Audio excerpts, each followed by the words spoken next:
You dial the support number, navigate the automated phone tree, and settle in for 40 minutes of looping hold music. When a human finally answers, you are asked to recite the exact same personal information you typed into the keypad half an hour ago. At the same time, this corporation likely maintains a polished social media presence, tweeting out jokes and memes to cultivate a relatable public image.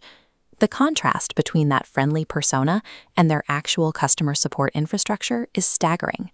Most consumers encounter this friction and assume they are witnessing a system failure.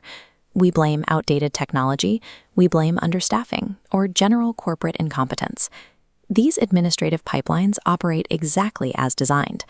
Designers have carefully calibrated every layer of friction to exhaust your patience. This friction is a deliberate weaponization of administration. By making the process of recovering your money or solving a problem as painful as possible, the company secures its profit through your exhaustion. We often call this administrative nightmare Kafkaesque. Early 20th century author Franz Kafka focused his work on the struggle of an individual against arbitrary, faceless, human-made institutions.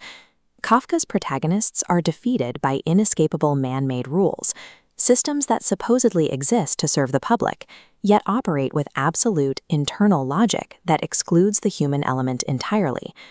Around the same time, sociologist Max Weber was studying the rise of these structures. Initially, Weber saw bureaucracy as a rational, merit-based system that would replace the corrupt, favor-based networks of the past. But Weber eventually warned of a darker outcome. He argued that an obsession with strict teleological efficiency would trap humanity inside an iron cage, reducing individuals to mechanical cogs in a massive administrative machine. In the drive for peak organizational efficiency, the machine must eliminate case-by-case discretion. Empathy and individual autonomy are discarded because they are too unpredictable for the system to calculate. When quantitative efficiency becomes the primary goal, the systems built to organize society evolve into prisons that process humans like raw data. To understand exactly how these administrative prisons neutralize your resistance, we have to look at the psychological research of Martin Seligman. In his behavioral experiments, Seligman observed that when subjects were exposed to random, inescapable negative stimuli over a sustained period, they eventually stopped trying to escape entirely, even when a clear exit was provided.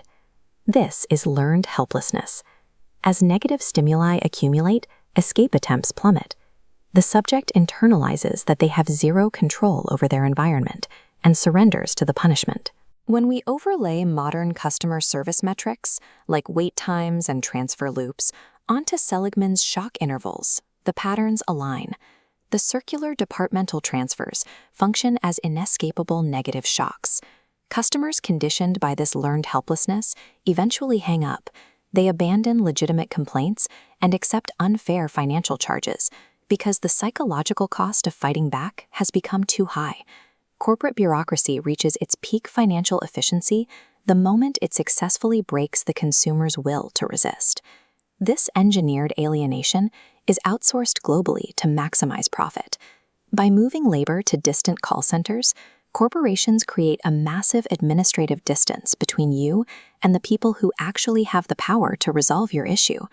The frontline worker manning the phone is not the architect of the iron cage. They are its lowest paid guard, trapped by the exact same global capital forces as the customer. Directing frustration at these representatives only reinforces the feeling of impotence. It treats a systemic weapon as a personal conflict, which is exactly what the bureaucracy expects. Breaking this trap requires a shift into existential stoicism. The goal is to recognize the bureaucracy as a fundamentally indifferent construct, an intentionally illogical machine. The bureaucracy wins when its friction causes you distress, because that distress is what triggers the surrender. By expecting the system to be hostile, you remove its ability to shock you. You preserve the composure necessary to stay in the fight. Reclaiming your agency begins with the refusal to let a system's indifference dictate your internal state. Defiance is found in maintaining your own standards within a system that has none.